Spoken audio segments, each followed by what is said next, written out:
তা আমাকে ব্লক করে রেখে দিত। ওইটা আমি বোকামি করব নাকি? আমি বলেছি এটা বলা উচিত। সে বলছে ওকে পরে। এটা বলা উচিত ওকে পরে। তো বলছে কত পরে? আমি তো 2 মাসের বাচ্চাকে নিয়ে আসছি। আজকে 4 মাস হতে চললো। তো আমি কত পরে? পরেরটা আমি তো জানতে পারছি না। আমি বলছি আচ্ছা ঠিক আছে দেখা যাবে। কে পরে দেয় আর কে আগে দেয় ওটা আমি দেখবো। এটা দিদেন বলে ফোনটা দিদেন রেখে দিছি। টাইমে আমরা যেরকম শুনেছি মানে বিভিন্ন ধরনের গসিপ হয়, মানে শাকিব খানের লাইফে অন্য কোনো একজন নায়িকার সঙ্গে খুব ক্লোজ রিলেশনশিপে আসা বা একটা এরকম কিছু নায়কের জীবনে অনেক কিছু হতেই সেটা নিয়ে পারে। আপনার আপনার এক ধরনের অ্যাঙ্গারনেস গ্রো করা বা এরকম এটা কোনো কিছু। সামটাইম আমিই বলেছিলাম, হয়তো বা ভুল বলেছিলাম এবং রেগে বলেছিলাম। বাট আজকের ডেটে আমি যেটা বলি যে যেটা হয়েছে হবার ছিল হয়েছে। আর একজন নায়ক বা একজন নায়িকা তাদের মধ্যে একটা ভালো সম্পর্ক হতেই পারে, এটাতে আমার কোনো তো সে ওটা নাই। যদি না থাকতো তাহলে হয়তো এভাবে ফ্ল্যাশ আউট হতো না বিষয়টা, তাই কি? No no no no no, এটা আপনি করতেন নো নো না। আজকে যদি পজিটিভলি সে আমার ছেলেকে বের করতো, টিভি কেন চ্যানেল কেন আমি কারো কাছেই যেতাম না। আমার মেইন লক্ষ্যই ছিল যে একটি মানুষ ডক্টরের কাছে যাচ্ছে তার বোনের বাচ্চা বলে। ও। আমি একজন মা। আমার বাচ্চাকে আমি যখন এই টিভিতে গেছি তার 2 দিন আগের ঘটনা আমি আপনাকে বলি। তার 2 দিন আগে তাকে ভ্যাকসিন দেওয়া হয়েছে। ভ্যাকসিনের সাথে সাথে একটি বাচ্চা কি চিৎকার দিয়ে কান্না করে, এটা যাদের বাচ্চা আছে তারা বুঝতে পারছে। তো ওই সময় খুবই দরকার একটা মার ফিডিং। আদারওয়াইজ বাচ্চা মানে ও কাঁদতে কাঁদতে মনে হচ্ছে পুরো নীল হয়ে গেছে ফর্সা বাচ্চা। তো তখন আমি তাকে ফোন করে বললাম যে এ কি? আর তার বোনের বাচ্চা আর আমার এই বাচ্চা 3 মাসের ছোট বড়। হুম। তার বোন তার বাচ্চাকে একসাথে আমরা ভ্যাকসিনে গেছি। তার বোন তার বাচ্চাকে ফিডিং করাচ্ছে ফিডিং রুমে গিয়ে। বাট আমি গাড়িতে বসে আছি, বোরখা নাক মুখ ঢেকে বসে আছে, আমার বাচ্চার কাছে যেতে পারছি না। ওইটা আমার ইগোতে লাগছে, সেটা সত্যি কথা। ও দ্যাটস ভেরি আর ইন্টারেস্টিং। ইগো লাগছে, একজন অপবিশ্বাসের ইগো লাগেনি। আমি তো এরকম অনেক সাফারার হয়েছি, আমার ওগুলো গায়ে লাগেনি। বাট আমার গায়ে লাগছে আমি একজন মা। একজন মা মানে ওই সন্তানটা আমার উপর দায়িত্বশীল। আমার দায়িত্ব তাকে সেভ করা। আমি তাকে সেভ না করে আমি মাটিতে ফেলে দিচ্ছি, তা আমার তো দায়িত্ব রেসপন্সিবল কিছুই থাকছে না। এই ইগো থেকেই আসলে যাওয়া। সো আপনি ডেফিনেটলি জানতেন যে এটা ডিভোর্স হবে এবং এটা নিয়ে আপনার তেমন কোনো না, আমার মাথা কনফ্লিক্ট ছিল ব্যথা না। আজকেও ছিল না। রাইট। সো আমরা দেখলাম যে এরকম একটা ঘটনা হলো, একটা ক্যাওয়াস তৈরি হলো, বিভিন্ন রকমের কথাবার্তা আসলো চতুর্দিক থেকে এবং ওই ঘটনা ঘটার পরে মোটামুটি এক সপ্তাহে বাংলাদেশে এই টপিক ছাড়া আর কোনো টপিক ছিল না। যদিও এই ইন্টারভিউটা করতে আমার অনেক দেরি হচ্ছে, আমি আসলে নতুন কি বের করবো আমি বুঝতে পারছি না।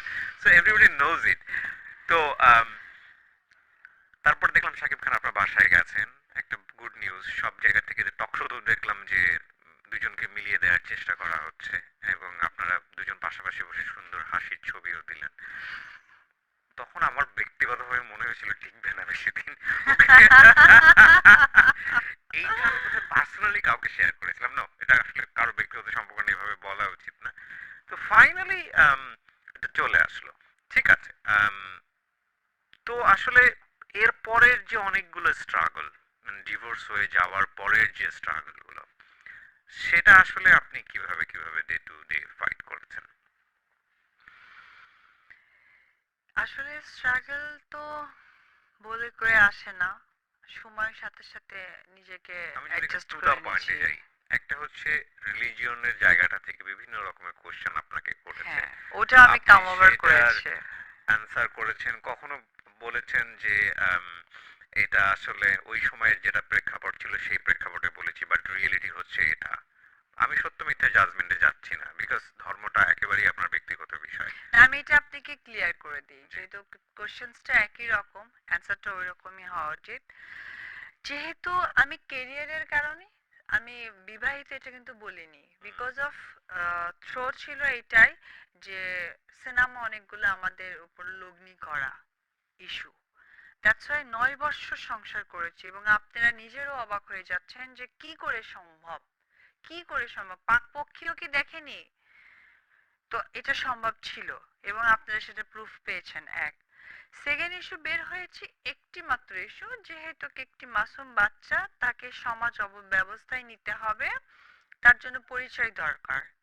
সো এই জন্য না, এই পরিচয়টা যদি না থাকতো তাও আমি তাকে এমব্রেস করতাম না, হুম। যদি এই ধরনের সিচুয়েশন না পৃথিবীতে থাকতো। হুম। থার্ড ইস্যু হচ্ছে যেটা হয়েছিল যে আমি যেহেতু বাচ্চার মা এবং বাচ্চাকে বের করেছি, আমি চাইনি আমার অরিজিনাল কথাটা পাবলিকদের মধ্যে ছড়াক। হুম, যদি আমাদের মধ্যে সবকিছু আবার মিক্স ম্যাক্স হয়ে যায় তাহলে আমি ওইভাবেই চলবে। এবং তখন হয়তো বা আমার মনের অভিব্যক্তি ছিল যে আমি ওকে বলবো যে এখনো যেহেতু হয়নি, তুমি কাগজে কলমে বা তোমাদের ওয়েতে কি হয় সেটা আমাকে করিয়ে নাও। হুম, আমি এগ্রি, বিকজ আমার তখন ডেডিকেশন থাকবে আমার সংসার, আমার সন্তান, আমার স্বামী। হুম, সো হুম, ওই জায়গা থেকে আমাকে যদি বলা হয় তুমি এখন মরেও যাও, তাও আমার আপত্তি নাই। হুম, ডেফিনেটলি ধর্মকে সম্মান দিয়ে আমি কথা বলছি। হুম, বাট টাইমিংটা এমন জায়গায় এসে এখন দাঁড়িয়েছে, প্রায় 2 থেকে অলমোস্ট 3 বছরের পথে হাঁটছে। আলটিমেটলি আপনি দেখেন মানুষের বয়স কমে না, বাড়ে না, বা একটা জায়গায় তো থাকে। হুম। তো ওই জায়গা থেকে আমার কাছে মনে হয়েছে যে আমাকে তো বেলা শেষে মরতে হবে। যদি কোনো কারণে আমি মারা যাই, এখন পেপার পত্রিকা অনেক জায়গায় আইডেন্টিটি কি দেখছি। হবে? হ্যাঁ, তো মারা যাবার পর আপনি কোন ওয়েতে যাবেন? কারণ আমি একজন নোন ফেস, আপনি চাইলেই রাতে নিয়ে গিয়ে আমাকে কিছু করতে পারবেন না। হুম, আমার কিছু হলে কিন্তু পাবলিক প্লেসে আসতেই হবে। হুম। তো ওই জায়গা থেকে তো আমি তো ডিক্লারেশনটা রাইট, আমাকে আপনি আপনার দিতেই হবে। পরিচয়টা ক্লিয়ার তা করেছেন যে এখন আমার কথা হচ্ছে যে সেটা কিন্তু সেও জানে। আমি যে বলেছি সে আমাকে প্রতিবাদ করলো তা কিন্তু না, সেও জানে যে আমি কি ধর্মের ছিলাম। ধর্মকে সম্মান আমরা সবাই দিতাম। সে জায়গা থেকে আমার কাছে মনে হচ্ছে যেহেতু সে আমার হাজবেন্ড, যেহেতু কি ফ্যামিলিতে আমি শেয়ার করছি, তো এই ফ্যামিলির সম্মানটাও আমার সম্মানের। হুম, আমি নামাজ পড়েছি, আমি রোজা করেছি, বাট আমি কখনো ওই প্রপার, আমাকে অনেকবার বলেছিল হজে যাওয়ার জন্য, কারণ সাকিব একবার হজ করে এসেছিল। হুম, আমি বলছি আমি প্রপার না হওয়া পর্যন্ত যাব না, কারণ ধর্ম নিয়ে খেলতে পারবো না, ধর্মকে সম্মান দেখাতে পারবো। আমি কিন্তু রাইট, যাইনি, আপনারা সবাই হয়তো ছবি টবি রাইট, দেখেছেন। রাইট। তারপর উমরা করে আসছে, আমাকে উমরা করতে বলেছিল। আমি হুম, বলছি না, আমাকে খাতা কলমে যা প্রপার আছে সেটা প্রপারলি করো। Okay, I have to go, okay, fine. Otherwise না। ওকে, ডিভোর্স হয়ে যাওয়ার পরে আপনার যে প্রতিনিয়ত যে নিজেকে আহ, মানুষ। আলটিমেটলি যখন আমার কাছে মনে হলো যে এখন আমার বলা উচিত, আর নো ওয়ে, হুম, বিকজ আমি আর কোনো অপশন নিজেকে রাখতে চাই না, তো তখনই আমি আমার অরিজিনাল ধর্মটা আমি দর্শক মানে সবার কাছে আমি জানিয়ে দিলাম যে আমি কিন্তু বেসিকই হিন্দু, আমি মারা গেলে আমাকে চিন্তায় নিতে হবে ওরকম চিতায় একটা আমরা নিতে হবে। খবরও পড়েছিলাম। আমরা আরেকটা খবর এরকম পড়েছিলাম যে মন্দিরে মন্দিরে গিয়ে ছেলে খুঁজছে। আমি ঠিক জানি না এগুলোর অথেন্টিসিটি, এগুলোর অথেন্টিসিটি না কি। না, এটা হচ্ছে দুর্গাপূজার সময় আমার একটা ইন্টারভিউ নিয়েছিল, বলতেছে দুর্গা মন্দিরে আপনাকে কি ভালো লাগতো। যেহেতু আমার ছেলে পছন্দ হতো না স্কুলে, তো আমার বান্ধবীরা সবাই একসাথে যেতাম। তো আমার কিছু মুসলিম বান্ধবী ছিল, তারা অনেক বেশি এনজয় করতো, আমাদের থেকে বেশি এনজয় করতো দুর্গাপূজা তারা। হুম, তো আমরা তো সবসময় রাত্রি 9টা 10টার দিকে পুজো দেখতে যেতাম বিকজ অফ লাইটিং। হুম, তো ওরা যেত, তা আমি আমার বান্ধবীদেরকে আমি বলতাম যে তোরা আসছিস কেন, আমি বলছি, আরে ছেলে দেখতে আসি, ইটস জাস্ট ফান। আমাকে বলতো হ্যাঁ আমি তো জানি তোর তো আবার পছন্দ হবে না, হুম। দেখ তাও খুঁজে পাস কিনা, লাইক এইটা। আচ্ছা, আরেকটা শুনেছি এরকম যে ব্যাচেলরই হতে হবে সেই ছেলেকে। ব্যাচেলর মানে হচ্ছে বিবাহিত হয়নি ও এরকম। না না, আসলে মানে বাসা থেকে খুব চাচ্ছিল এখন যে আমি একটা সেটেল লাইফে যাই, কারণ বাড়িতে সবাই চাই যে আমি ভালো থাকি। হুম। তাদের ধারণা আমি হয়তো একটু ফিল করছি কষ্ট বা কিছু একটা। নাকি একটু মানে খুব পাগলের মধ্যে একটা কোশ্চেন হয়ে যায়, থাকে না যে বিয়ে শাদী করে ফেলেন এই সময় সাকিবের কি অনুভূতি হয় সেটা একটু দেখার জন্য। না না না, এটা আসলে টোটালি একটা মুখের রোচক কথা, বাট এটা আদৌ সত্য না। আমি আমি এই কথাতে বিশ্বাসী না, তো ওই জায়গা থেকে আমি বাড়িতে বলছি যে, দেখো আমি ইফ ইউ কিন্তু ব্যাকস, যদি সে ফিরে আসে।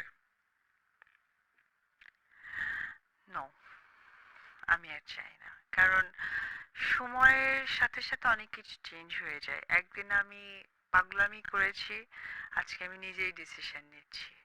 তো এটা আসলে আমি নিচ্ছি না, একটা সময় আমাকে পথ বেছে দিচ্ছে।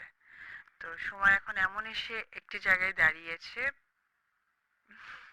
আমার মনে হয় না যে সেও আসতে চাইবে বা আমিও পজিটিভলি সেটা নিব। আপনি স্টিল তাকে লাভ করেন? দেখেন তার প্রতি আমার আম, অ্যাজ এ ফাদার কারু সেটাতে রেসপেক্ট আছে, বাট অ্যাজ এ হাজব্যান্ড বলতে পারেন, অ্যাজ এ ফ্রেন্ড বলতে পারেন, ভালোবাসা রেসপেক্ট কোনোটাই নেই। ওকে, সো আমরা একটা জায়গায় আশান্বিত হতে পারি। আম, যারা মানে আম, উনি, আমরা যে খবর পড়েছিলাম যে ছেলেকে অবিবাহিত হতে হবে, সেটা আসলে সঠিক নয়। যারা বিয়ে শাদী করেছেন এবং না না না, এটা আমি ক্লিয়ার করি। না, আমি কোনো বিবাহিত ছেলের সাথে ডেফিনেটলি বিয়ে করতে চাই না, ডেফিনেটলি কেন অবিবাহিত কেন হতে হবে। প্রবলেমটা কোথায়? কারণ আমি কাউকে ইন্ডিকেট করে বলেছি বিবাহিত ছেলে, আমি যে সেকেন্ড ছেড়ে দিয়েছি, এখন তুমি সেকেন্ড হ্যান্ডে নাচো, ওকে, তা আমি চাই না এই কথার সাথে যাই। তো আমার হইলে কখনো আনম্যারিডই হবে, আদারওয়াইজ কিন্তু কখনোই সেটা তো হবে না। আপনার আপনার জায়গা থেকে ব্যালেন্স হলো না। মানে আপনিও তো বিবাহিত, you have a baby, beautiful baby, মাশাআল্লাহ। এবং একটা ছেলের জায়গা থেকেও তো সমান হইতে পারে, তার একটা কিন্তু বাচ্চা আছে আমি এবার। আমি আমি আমার কথা হচ্ছে